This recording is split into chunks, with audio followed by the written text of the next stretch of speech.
Stone Vet. I hit the ground running when I'm invading your country. And still with honor and discipline. Throw my guns like onyx. Dressed in camo with ammo for every situation I handle. They got us marching. What's up, guys? Sergeant G here from the Stone Vet USMC. I'm glad to be here with you guys, man. Coming close to the end of the week, right?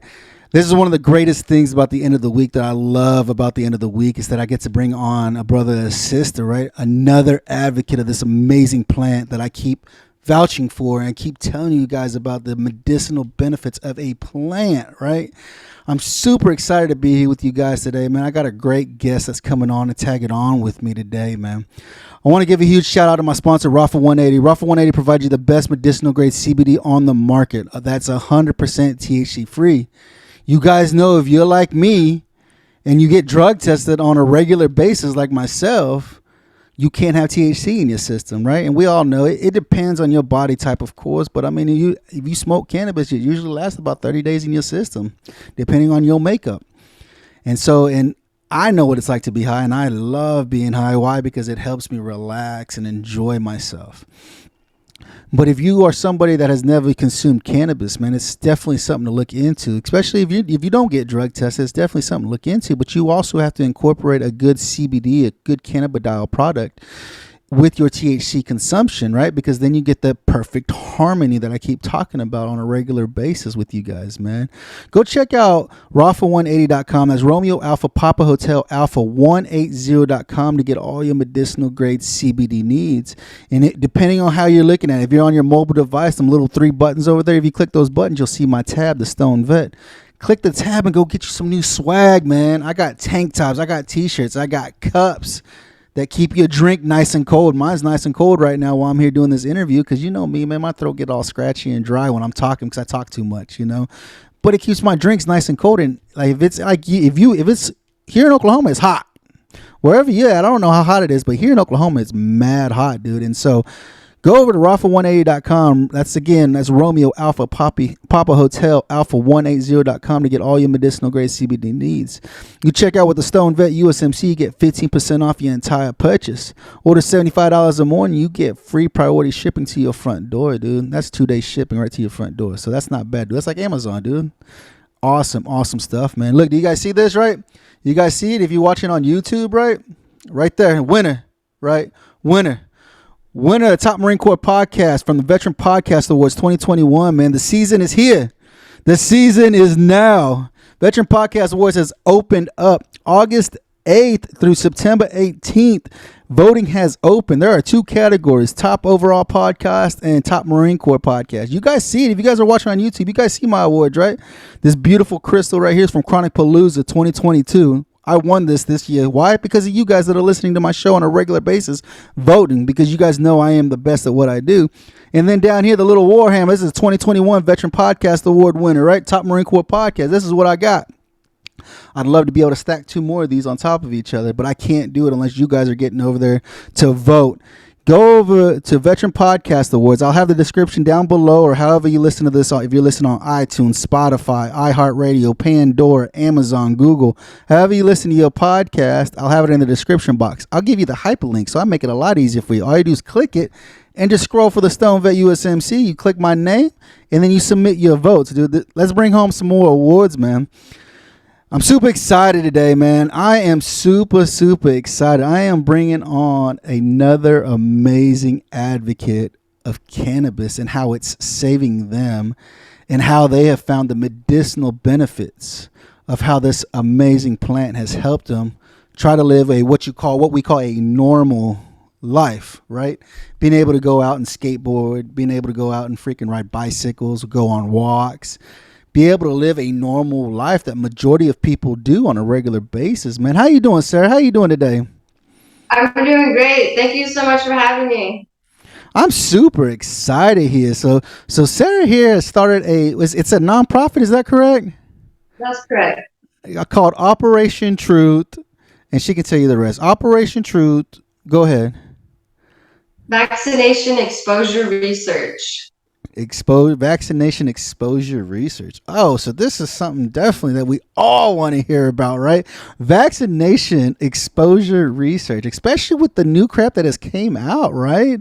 I know everybody has seen the new CDC guidelines and guidance that came out in regards to this whole COVID vaccination, right? They're saying now that regardless if you got the vaccine, if you did get it or if you didn't get it, you guys are still equals, is what they're saying now. So it makes you wonder, how important was this vaccine, right? And so Sarah's got a hell of a story, dude. We've touched base, we've talked. I mean, she's a busy woman. She's on all kinds of podcasts right now, trying to get the word out because of what her mission is and what has happened to her while serving in the military. Sarah, why don't you tell our audience a little bit about yourself? Sure. Thank you so much again for having me on the show. I just want to say, man, I love your energy. I love what you're doing for the community, not just veterans, but cannabis community as well, and for our patient community. And it's so important that we continue to bring the education to the public so that they are aware of just the amazing medicinal properties that this plant has and why. And so for my story, who I am, my name is Sara Boyd. I was born and raised in a small town in Washington State called Cedar-Woolley. It was originally a logging town, and when they stopped logging, kind of turned into one of those communities that everyone breeds and continues to grow their family, but there's not a whole lot of job opportunities for a career. So when I was growing up, I decided at the age of 15 that I was going to join the military for their college fund so that I could gain funds to go to college and a career. What I didn't know that I would actually want to make the military my own career and continue down that path instead. So I did originally join the Army at the age of 17 in the delayed entry program back in 1997 when I was a junior in high school. So upon completion of high school in 1998, I went off to basic training at Fort Jackson, South Carolina. And that's where I started to have a lot of my chronic illness issues, which I didn't even realize at the time. When I was young and dumb, like most of us are, I didn't realize what I was signing up for. So I took the ASVAB like any other test I did as a dyslexia student and just got and so I had three choices going in the Army: fuel supply, cook, or a mechanic. So I decided I would go and as a fuel supply specialist, and that's what I did back in 1998. After Fort Jackson, I went to Fort Lee for continued AIT.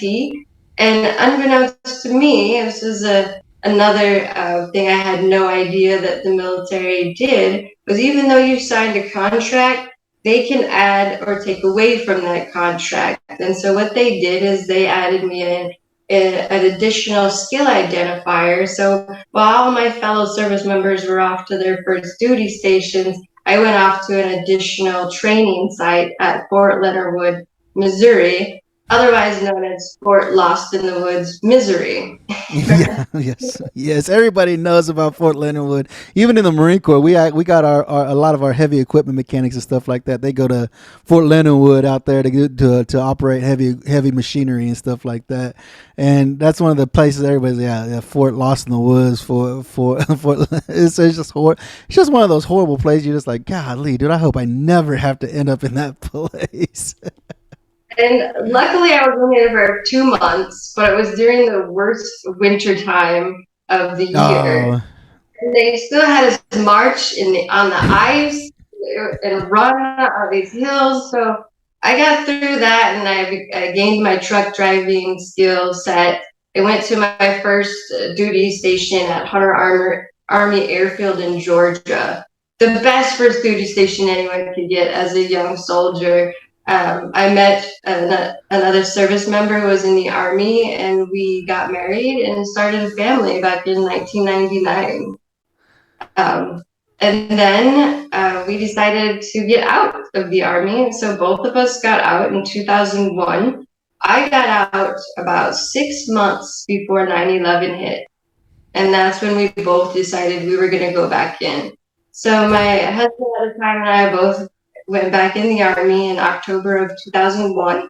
And I went in as an administrative specialist because I never worked in fuel. I always was in the office. So that was my skill set of the 3.5 years that I spent in my first tour.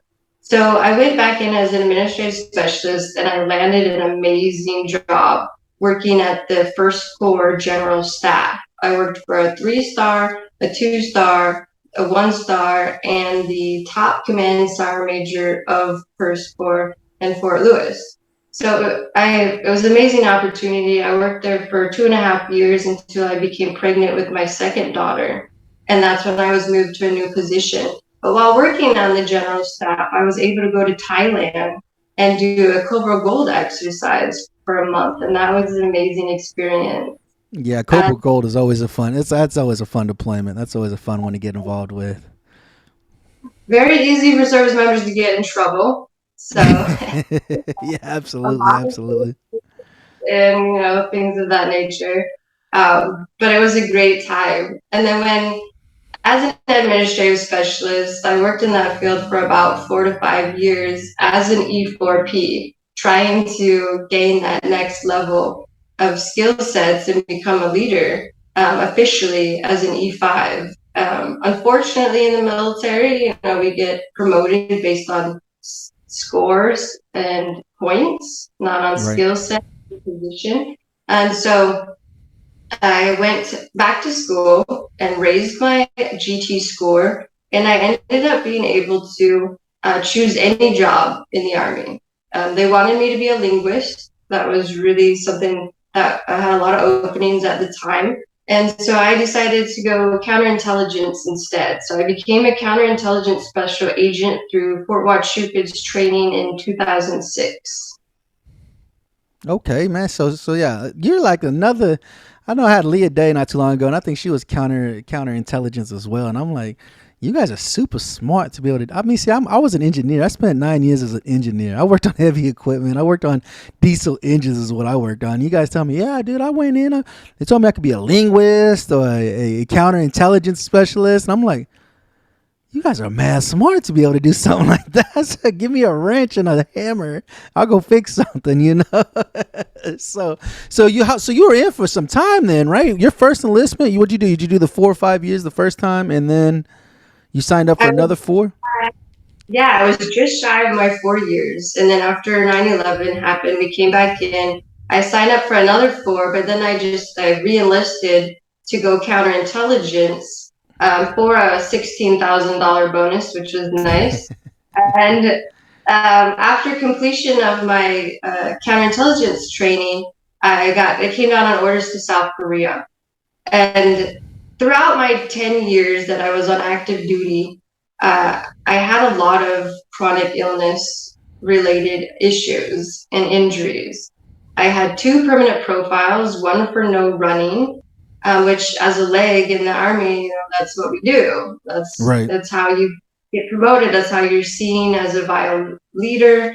And so there was a lot of times that I had to adjust fire, adapt and overcome. And I showed them that I was leadership material without being able to run and lead a unit in that manner. In addition to that, I had what's called Raynaud's phenomenon. And so my body was unable to control its temperature as a result of a hyperactive capillary syndrome. And so while I was able to wear any type of medical gear, or like cold or weather gear.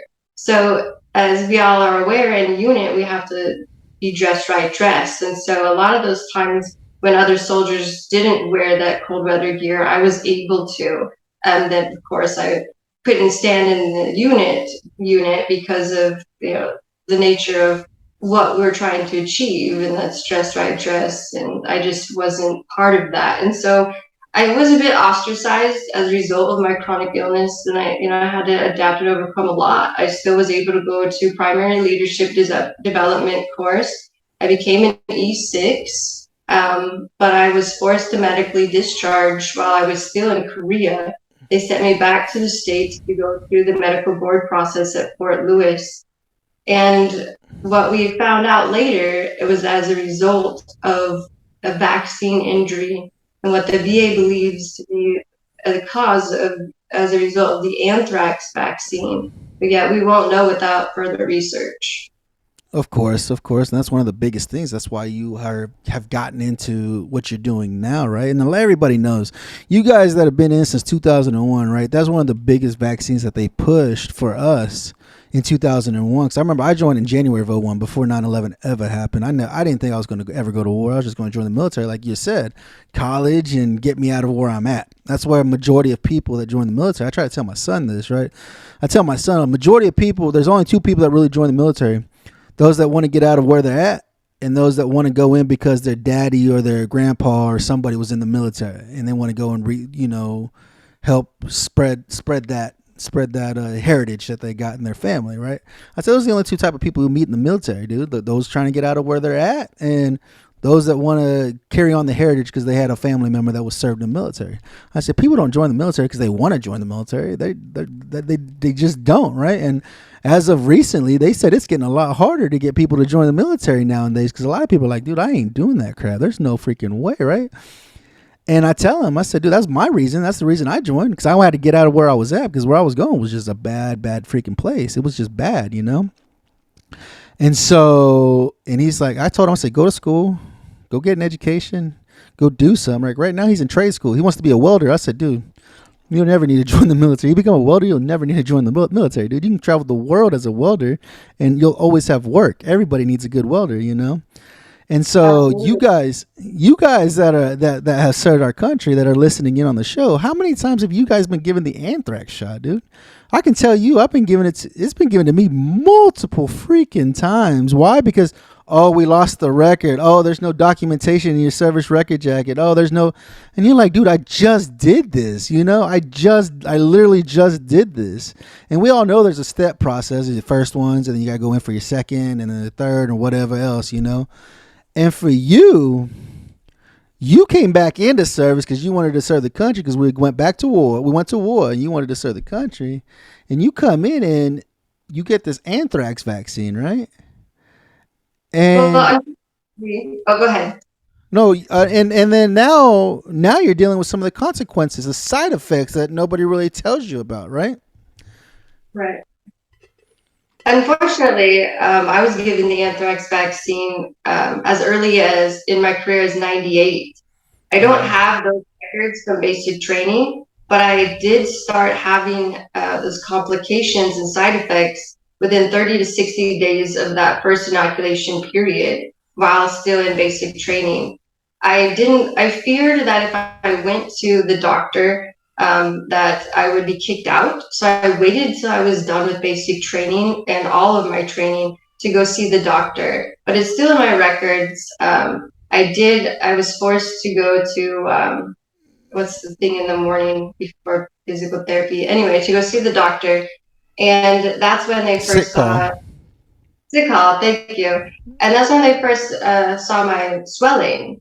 And I had both of my legs were quite swollen, and I had no ankle definition. And I remember in basic training, we had to graduate with our pumps and skirts. All the females wear our skirts and pumps. And so you could see my legs. And each one of my service members were asking, like, what's wrong with your legs? Why do you have so much swelling? What's going on? And so upon that time of my health journey, they thought it was what they called tibial tendon dysfunction. And that's what they treated me for. But unfortunately, it never went away, and it continued to get worse. And the swelling creeped up the upper part of my legs to the upper body and into my arms. And then that's when we discovered in 2012 through the Texas VA system that I had lymphedema. And that's where the vaccine injury started for me. It was clear back in 98 when that swelling occurred. It was causing a severe adverse reaction to the lymphatic system, which is our first fight. Our immune system is part of the lymphatic system. And so that goes to show that, yes, I understand that not all correlation equals causation, but through this pattern of behavior and what the VA and War-Related Injury and Illness Study Center is seeing, not just in myself, but in multiple other patients, is this pattern of behavior where it attacks the lymphatic system first, and then it continues to have dysregulation and adverse reactions throughout all of our body systems. And that's why cannabis is such a great therapy for chronic multi-symptom illness, because what cannabis does through the endocannabinoid system is balance that critical homeostasis that our bodies are always trying to achieve, whether it's our neurotransmitters, our hormones, our inflammation process. And I could go on and on about the amazing benefits of cannabis therapy. But going back to the anthrax shot, during 97 till the first part of 2000, the anthrax vaccine immunization program was set in place, making 100% of all service members get the anthrax vaccine. We weren't technically at war with any countries, but there was a biodefense level scare. And I don't know if you recall, but in the early 2000s, there was anthrax in the mail, and there was a big scare in the public that there was going to be some type of biodefense weapon used here in America. So they started to inoculate all service members from 97 to the early 2000s. And that's when I first got my first set. And then Congress came into play when all of these service members decided, I'm not getting this anthrax vaccine. And as a result of refusing, they were being court-martialed.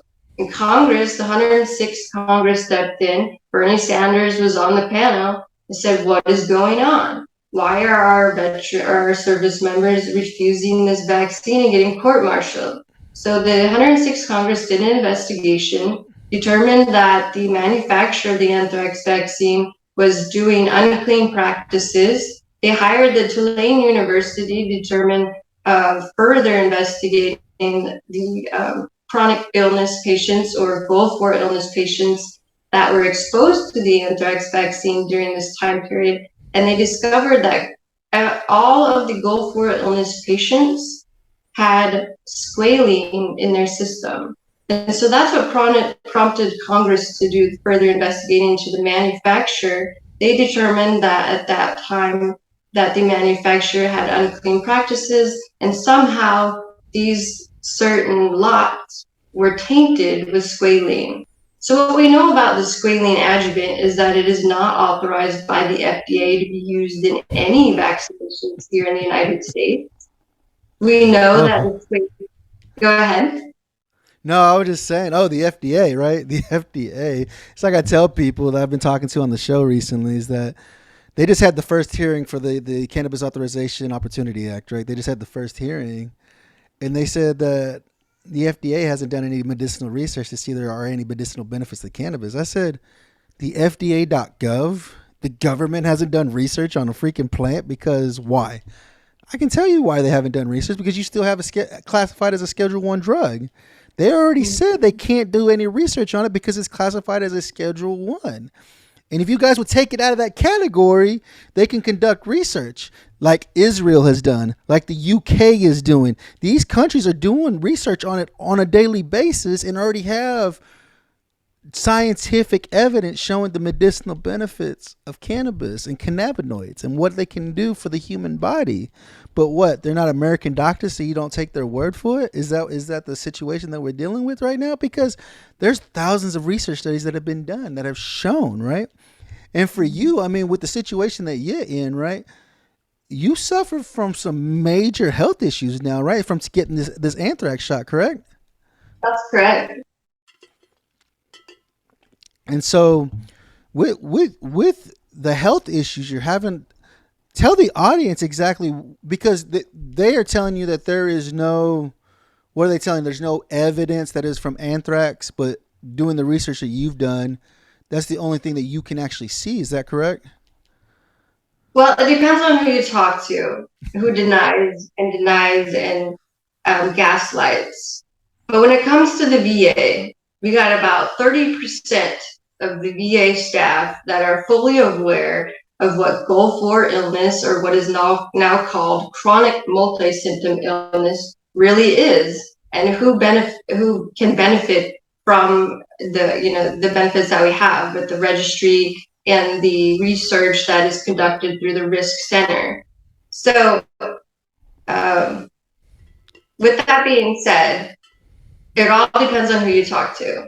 And I've been through a lot since 2008, becoming a veteran. I've been seen through the Washington, Michigan, and Texas VA systems. I've been through the War-Related Injury and Illness Study Center through Palo Alto, California, just recently in these last 2 weeks. And I can tell you that the risk, which is the most important part of this whole process of understanding Gulf War illness, because they've been researching it since the early 90s, do and understand, admit that vaccines do cause injury, and that when it came to my case, that my chronic multi-symptom illness was undoubtedly caused by vaccine injury. But until we have that critical medical research that our US government refuses funding for, we will have no idea which vaccine has caused it, or if it was a series of multiple vaccines at once. I have on record within a 48-hour period going to Korea 2 anthrax vaccines and a smallpox, in addition to Japanese encephalitis and multiple other vaccines that we had to get to go to Korea. So it could be the fact that my body just couldn't take all of those vaccines at once. But what we do know with research, multiple research to the National Institute of Health and many other organizations, is that vaccines do cause injuries in some patients. And we are seeing that. And Oh, absolutely. Absolutely. And I mean, I completely agree with you because, like, my wife herself, she's a naturalist as well. And that's one of the things. Like, I got 7 children, right? And not all of them, none of them got vaccinated. Like, you know how people are like, the doctor's always like, you got to get your kids vaccinated. I said, for what? You know what I'm saying? Before, when kids were born a long time ago, it was like 4 vaccines. And now you're up to like 25, 26 vaccines. And you're like, for what? Like, why am I going to do it? And like, you point in case, right? Point in case for yourself. You got vaccinated, and you're like, look, and now you're saying that the government doesn't want to provide funding, but God forbid we send $80 billion to another country that doesn't benefit the U.S. by any means, let alone put $1 billion into a research project to see if vaccinations are really as bad as we feel they are, right? Because a lot of people don't understand, right? A lot of people are like, oh, you're not going to get vaccinated. Why don't you just get vaccinated? You're in the military. If I would have known what I know now, I wouldn't have got vaccinated when I was in the military. I would have told them to go screw themselves too. I was like, I'm not doing that. Like, no, right? But I didn't know that. I was 17 when I joined the Marine Corps. I was doing what I was told. I was a kid. I didn't know no difference, And so, and I think that's the biggest thing, right? That's the biggest struggle that we have, regardless with cannabis, with medicine, with anything, right? Is educating our community and allowing them to have a better understanding. Look, there's a time and place for Western medicine, right? But if you don't understand plant-based, natural, holistic healing has been around for thousands of years. Like, the Egyptians were using this. Like, thousands of years ago, they used natural remedies. They didn't have a pharmacy where they go, hey, you got muscle relax? I need to take a muscle relax. My back's killing me. I can't sleep, right? No. They used plant-based medicines that they were able to grow where they lived to help treat different ailments, knee sprains, back aches, muscle spasms, headaches, dehydration. They had all kinds of natural remedies, right? And you guys, this is what I tell you guys about. This is why I'm so passionate about this podcast, to be able to do this, right? Because nobody's doing this. You can listen to 1,000. There's a million podcasts out there. There's a million veteran podcasts out there, dude. But nobody's coming to you to help educate you and help provide you an understanding of freaking natural healing, right? You got podcasts about people just talking crap and this and that, and just everything else that's going on. But nobody is bringing you information like this about natural remedies, natural healing, understanding how plant-based medicines can treat the same things you're already suffering from. I talk to you guys on a regular basis. Some of y'all are taking between 10 to 30 to 40 pills a day to live this so-called normal life, right? Because we all suffer. One of the biggest things we suffer from is PTSD. We suck at it. I mean, me right now, I'm currently taking an antidepressant and a mood stabilizer right now because I haven't been able to use cannabis for over 2 years now. I've been on a tolerance break for almost 2 years, right? I'm almost done with my tolerance break. I got about 70 plus days or so left, and I'm going to be done with my tolerance break. But this is one of the things I tell you guys, man, is that if you can understand how to use plant-based medicines, I mean, how many of you guys diffuse oil in your home? How many of your spouses have a diffuser? I guarantee 90% of the people listening to the show use a diffuser in their house. Right, Sarah? A lot of people use diffusers, right? Essential oils. Essential oils, right? Yeah, in my house. You know, the essential oils. You know why the essential oils smell so good? The terpenes that are in the freaking oils. You know, and if you guys have been listening to my Wednesday episodes, I've been breaking down every terpene on a weekly basis. I go through a new terpene on a weekly basis to help educate you guys. Why? Because you guys are already using these terpenes. You guys are already using these terpenes, and now I'm trying to enlighten you to be like, wow, it did make me feel a little bit better. Oh, wow, I never noticed that before, but now he's talking about it. I think I do feel some comfort using this stuff, right? And the cannabis just enhances it even more, right? And so with your mission now, Sarah, I mean, a lot of people are like, I'm sure you're coming across a lot of people who probably laugh at you and be like, no, you don't know what you're talking about, right?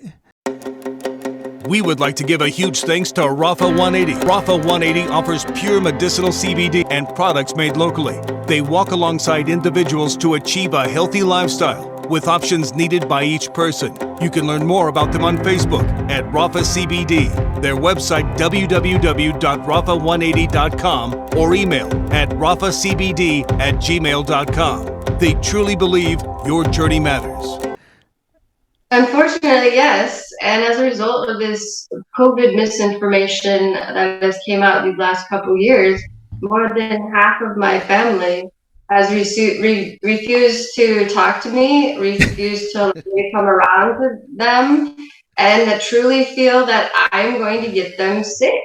They don't believe that I'm vaccine injured, even showing them the evidence from our own VA that I was diagnosed with vaccine immunoglobulin anti-Sara adverse reaction, fancy way of saying vaccine injured, from our own government entity VA, admitting that vaccines injure and giving me a diagnosis. They still refuse to acknowledge that vaccines cause injury and that I am vaccine injured.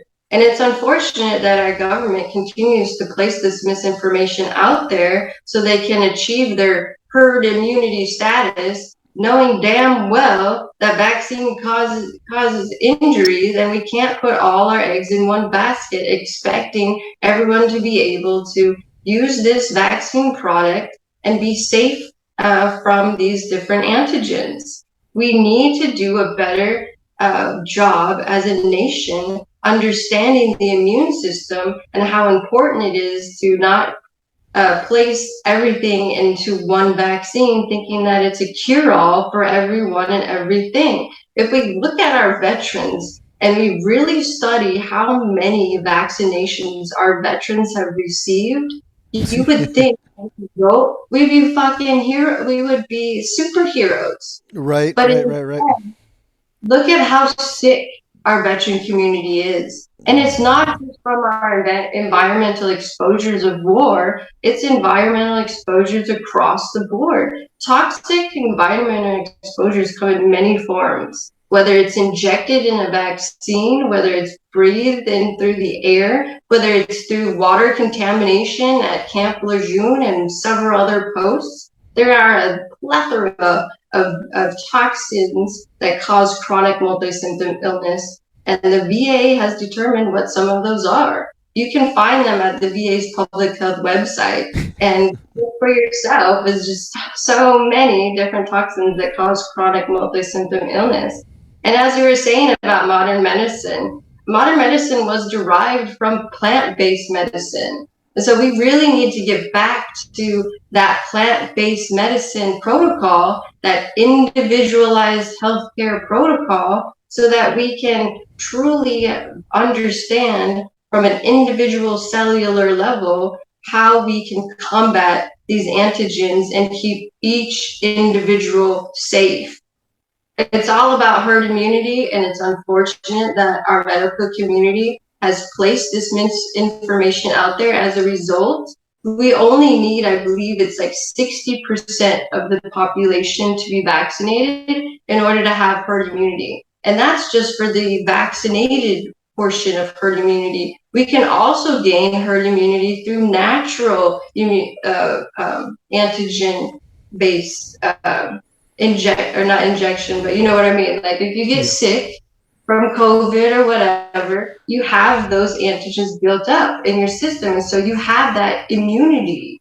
It might not be wrong depending on how your system works, but it's all about individual healthcare and getting back to that healthcare model, getting away from this modern medicine type of putting everyone in the same basket, thinking that the one thing is going to work for everyone. As a vaccine injured patient, it says right on the CDC's website, I'm at risk. I cannot get any of their adjuvant vaccines, and the COVID vaccine is an adjuvant vaccine because of the nature of what it is.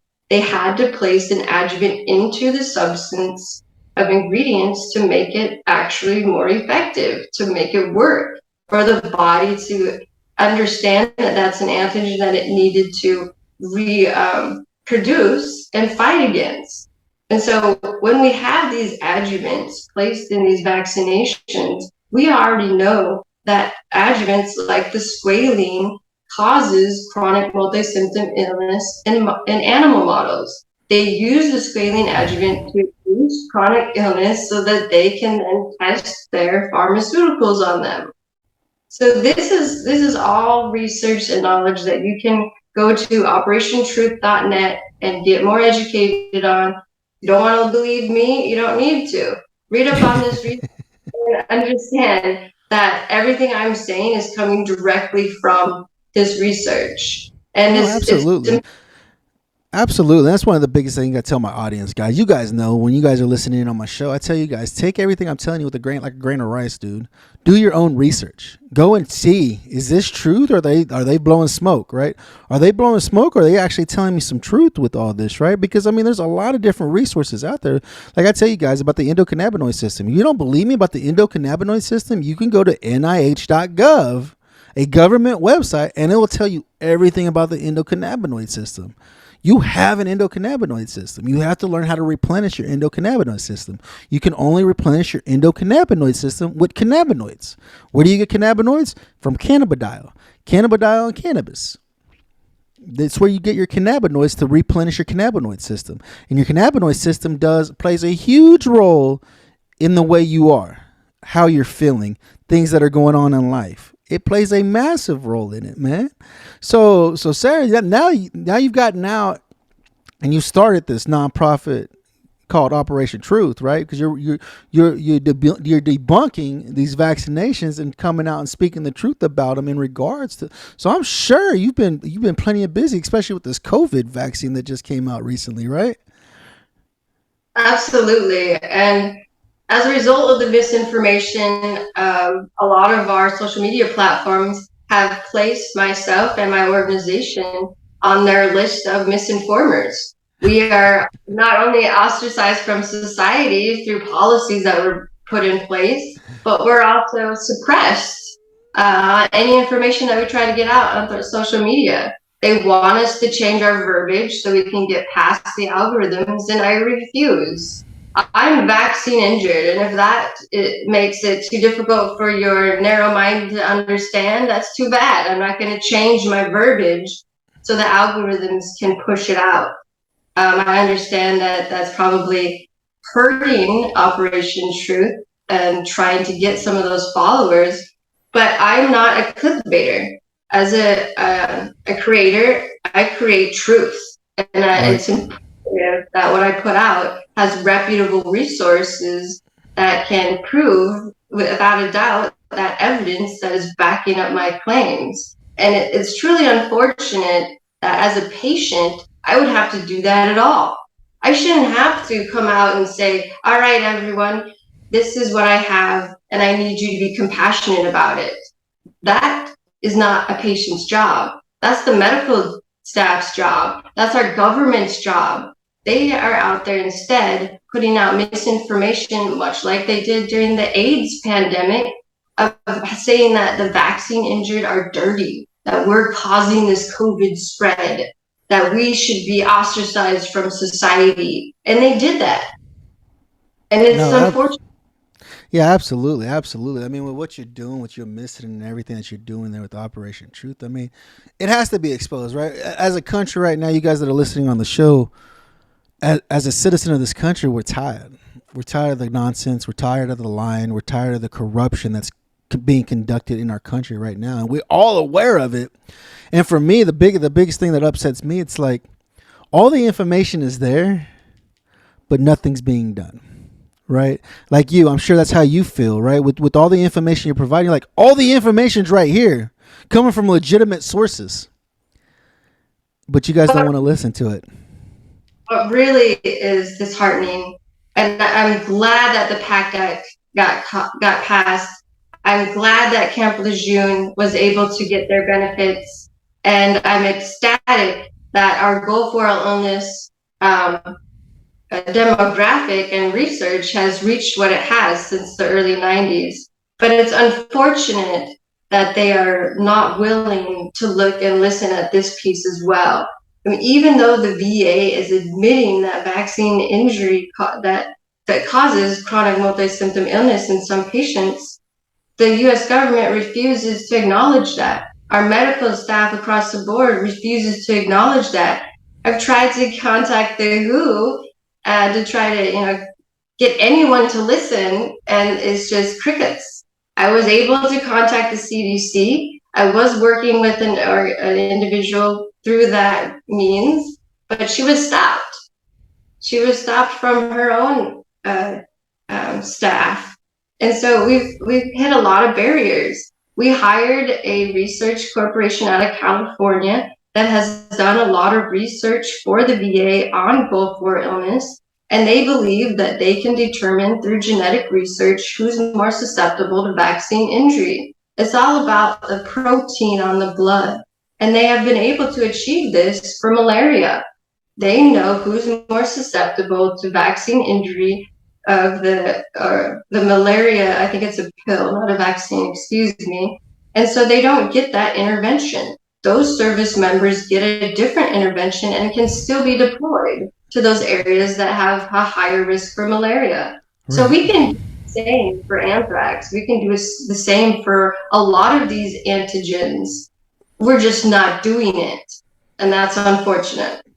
No, absolutely. That's a big struggle, right? That's one of the biggest struggles. It's like one of the things that I try to tell our community, right? One of the biggest things I tell them is that you have to get interactive with your Congress where you live. You have to start reaching out to your representatives in your county of where you live. Start with the mayor, move up to the governor. You know what I'm saying? Then start talking to senators and state representatives. Every county in every state has a representative, state and senator. Reach out to them. Being a veteran, they're going to want to listen to you, because if they don't listen to you, you can make a big scene for them. And you can make them look very bad and just let everybody know that this guy refuses to sit down and talk with me as a veteran. As a guy, as someone who served this country, my own representative refuses to sit down and speak with me. If you start doing that and ruffling those feathers, they'll stop and talk to you real fast, because they don't need that blemish on their record saying that they won't talk to a veteran. They don't want that blemish, right? They'll lie to your face. They'll keep lying to you, but you have to make your presence known that you're serious about why you're fighting for what you're fighting for, you know? And Sara be able to tell you all about that. I mean, she's been in every battle, right? Back and forth. People calling you a liar. That's not true. You are full of it. There's no evidence. There's no this. And you just keep bringing it to them, showing them, look at this. Look at this. Here it is right here. Here it is right here. And it's like a broken record. And I know there are days that you're just like, I am just tired. I don't even want to fight today. Like, I don't want nothing to do today, right? I don't want to fight today, you know? And so with this thing here, I understand that you probably need a lot of people to come with you, right? Because we are stronger in numbers. We're stronger in numbers. And if there's a lot of us knocking on the door, say, hey, we need to sit down and talk about this. We need to figure this out, right? And I'm sure, do you have an opportunity with your organization for people to come in and help volunteer with you, or? Yeah, in fact, we're just putting together all of those volunteer positions now so that we can have a better understanding and the public can have a better understanding of our need. And we should have that on our website within the next couple of weeks. We definitely need volunteers, what we call it awareness ambassadors, individuals, either veterans or civilians, that would like to go to different events, would like to speak out, whether that be on social media platforms or podcasts or at actual events, to share their story, to share the word, to let them become aware of what we're trying to do at Operation True. We definitely need more individuals that can help us with our social media platform. And there's several different volunteer opportunities. The thing about that is that not everyone is understanding of vaccines or vaccine injuries, and a lot of pushback we get, especially from our veteran community, is that they don't want to be involved because it looks bad for their organization, especially if they're getting funding from the U.S. government. And so it's been, for every 20 doors that are closed, maybe one is open. And so we just keep, reaching out and try to gain that partnership, try to gain those volunteers. And what I found in the veteran community is extremely unfortunate is when I started this venture, I had actually had Operation Truth's name be Operation True Gulf War Illness Suffering Unite, because I really wanted us as a community to unite and come together to fight these toxic exposures as one instead of each individual unit. And unfortunately, because of the funding, because of the way the nature of the beast is, they have us divided. And we can't unite and work together to get those bills passed, to get Congress to listen to us, to have our veteran community be understanding of all toxins involved in this Gulf War illness entity. So unfortunately, I changed the name because no one was willing to work with us. And so I changed it to Vaccination Exposure Research, along with my team, to determine, we wanted people to understand that's what we're doing. That's what we're trying to do. We're not anti-vax. We're not pro-vax. We're pro-truth. We're pro-research. We're pro-informed consent. And you can't have informed consent without research. No, you're absolutely right. You're absolutely right, because the research needs to be done, right? That's why there's so many people that stood up against this whole COVID vaccine. People are like, there's not enough research on this. Like, you put a bunch of junk together and said, hey, this will help you fight COVID, and you're like, wait, who's done research on this to see if this even works, right? So along with your journey, how have you been using cannabis to help with what you're dealing with right now? Well, as soon as I got out of the military, I saw a newspaper article back in Washington State. It was October of 2008. It was a newspaper article stating that if you were seeking cannabis therapy, come to this place and we'll give you a cannabis medical card. And so the doctor that I went and seen was actually a gynecologist. And we spoke, and at that time I was dealing with some pretty extreme gynecological pain and discomfort due to a condition called endometriosis and many other painful conditions and chronic inflammation. And so she prescribed me medical cannabis back in 2008.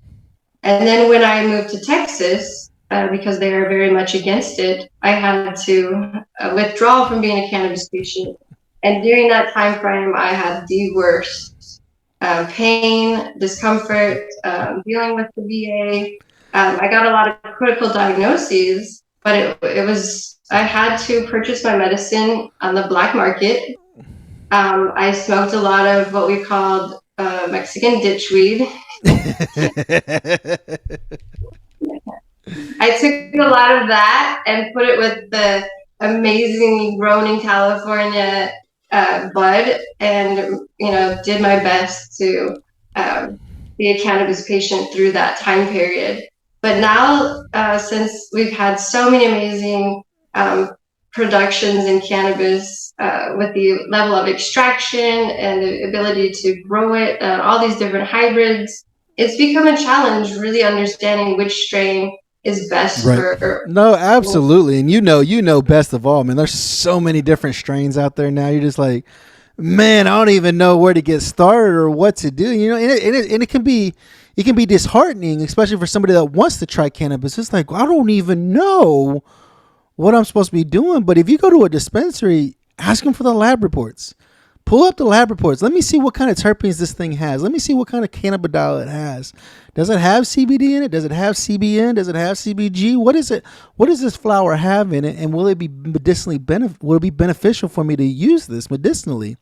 Right? And a lot of people, I mean, it's overwhelming, especially if you're not educated at all on it. It becomes very overwhelming because you go to a dispensary. I don't know how it is there, but here in Oklahoma, a lot of it is, oh, this has like 35% THC content. This has 28%. I was like, I don't care about the THC content. I want to know the terpene profile of this plant so I can see if it's going to benefit me for what I need treated, right? And where are you currently at right now? Unfortunately, that's where it's at in Michigan. Because it's recreational, it's now recreational. It's all about the THC. It's all about the high-power product. It's all about how can we get more money for this recreational product instead of how can we make a better product for our disabled community, the chronic community. How can we help these patients? And I've noticed a pattern from other states, and I'm hoping that Michigan will do the same. But once they go into recreational, it all changes until it balances back out to allow better benefits for our patient demographic. And so here in Michigan, it's all about the THC, and a lot of times dispensaries don't even have any high CBD products. And the bud tenders, a lot of the bud tenders really don't understand all of the elements in cannabis. So when you're asking them questions about terpenes, different CBDs, they have no idea. No idea. It's really about the labeling. And if we can do anything as patients or veterans or cannabis community, is to get to those meetings and let them understand the importance of the labeling, of knowing the percentage of each one of these cannabinoids is not just the THC. Back in Washington, and I'm not sure if they've changed the labels as of yet, they used to have a percentage. It was really easy to understand. 60% THC, 40% CBD. So you would know exactly, what strain, what plant, what form of ingestion you would like to get. And especially when it comes to our edibles. What most people don't understand when how our edibles are processed in the body, when we have a high THC edible, that our liver changes the THC 9 to be a THC 11. And it is such a stronger substance at that point. And that's why it's such a great product. But it's really difficult as a patient or anyone to understand just how that product is going to intake into your body, how long it's going to last, how long it's going to take to work. And as a patient, that's where a lot of people prefer the smoking or inhalation method, or there's also tinctures. But for myself, I have a lot of allergies. So I have to make sure that the ingredients placed in these products aren't going to cause further damage. So I like to get products where I know what's in it, I understand the labeling. I go to a dispensary where their bud tenders know what they're doing. And when I go into a dispensary, I ensure that I know what I want as a patient. Due to my chronic multi-symptom illness, I have over 35 debilitating diagnosed medical conditions that cause over 60 different symptoms. And so I really have to have that whole plant, as most people do, in order to get the Right. and all of those others. But what the extraction process does is it takes a lot of those terpenes out. So what we know about RSO and live resin, it has some of those in it still. That's why it's such an effective product. That's why the smoking the flower is such an effective product. But when you burn anything, you're getting those carcinogens. And so you have to take that into account, that maybe burning it through a water-based pipe to filter it in some way, or vaporizing, is going to help, the addition on the lung capacity. And so there's just so many other things as a patient to understand the endocannabinoid system and the CB1 and CB2 receptors, where those are in the body, depending on which strain you should have. And it used to be, back in the day before the hybrids, it was an unwritten rule that sativas usually had higher THC and indicas had higher CBD. So you'd be able to go and say, I would like an indica heavy strain, please. And you would more likely not be getting a heavy CBD product. But it's just not that way anymore with the way the hybrids are and the extraction process. So we really need to be out there as a cannabis patient community, informing these manufacturers how important the labeling is and why we need more CBD products in our dispensaries. No, absolutely, and absolutely. And this is why I always vouch for Rafa 180 and what they're doing with the medicinal CBD that they provide. It's a hospital grade CBD oil, and this is one thing I tell people about is that when you're able to consume both CBD and THC together, it's almost like a euphoric feeling. You feel like a little kid again, man. You're not hurting anymore. Nothing's bothering you. Everything is perfect, right? No more body aches and pains, anxiety, depression. Everything's gone, and you're just like, wow. This is what you're supposed to feel like. And you're like, yeah, this is what you're supposed to feel like, And a lot of people are like, oh, just give me something with high THC. And you're like, wait. There's no medicinal. I said, is there a time and place where you can just get blazed and just not care for the rest of the night? Yeah, there's a time and a place for that, But if you are wanting to function and be able to have medicine so you can function throughout the day, you've got to understand the terpene profiles. You got to understand the makeup of CBD and THC and how they work in harmony together. And a lot of people, and like I said, it's overwhelming. It is very overwhelming trying to understand a whole new process, right? It's not like a doctor, hey, try this pill, give it a couple of weeks, come back and let me know how it makes you feel, right? A lot of people are like, all right, doc, I'll be back in a couple of weeks. Let's see if this thing's working or not. That's what he wants to know. He says, is it working? Is it not? So I can adjust the dosage, right? And that's what I love about Rafa 180 is that they do the same thing. They sit down and talk with you. Why are you wanting to try CBD? Why are you wanting to try cannabidiol? Well, this is what I'm dealing with, this, and this. Hey, okay, I want you to start on this. Try this out for a couple of weeks. Give me a call back. Let me know how it's making you feel.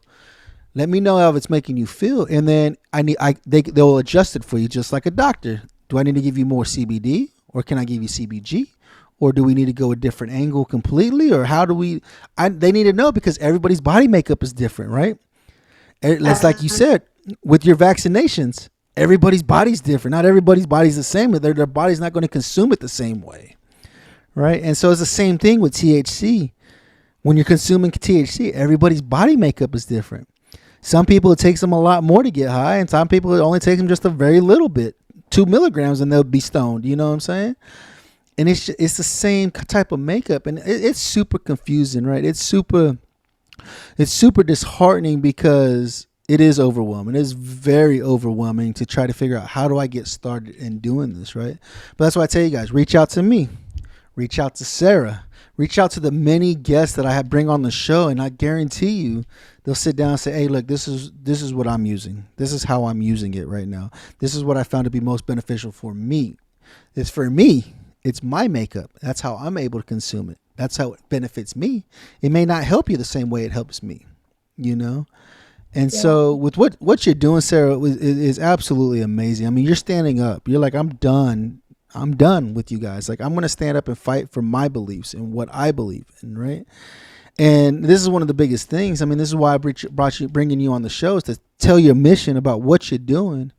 And not only that, you're also a cannabis. You also consume cannabis because you have understood the medicinal benefits, right, of how it's helping you try to get through life, right? Yeah.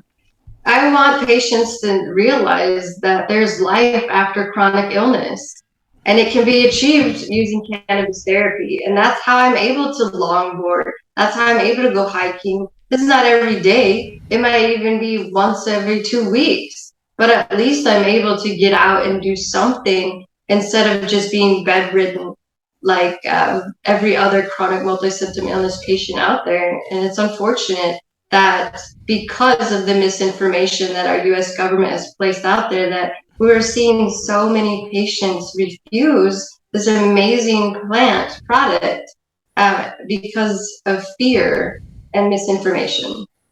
No, absolutely. And you're absolutely right. You're absolutely right, man. So, hey, Sarah, we're getting close to the end of the show. What are the final words you want to tell the audience about your mission and everything that's going on? How you want to lead the audience?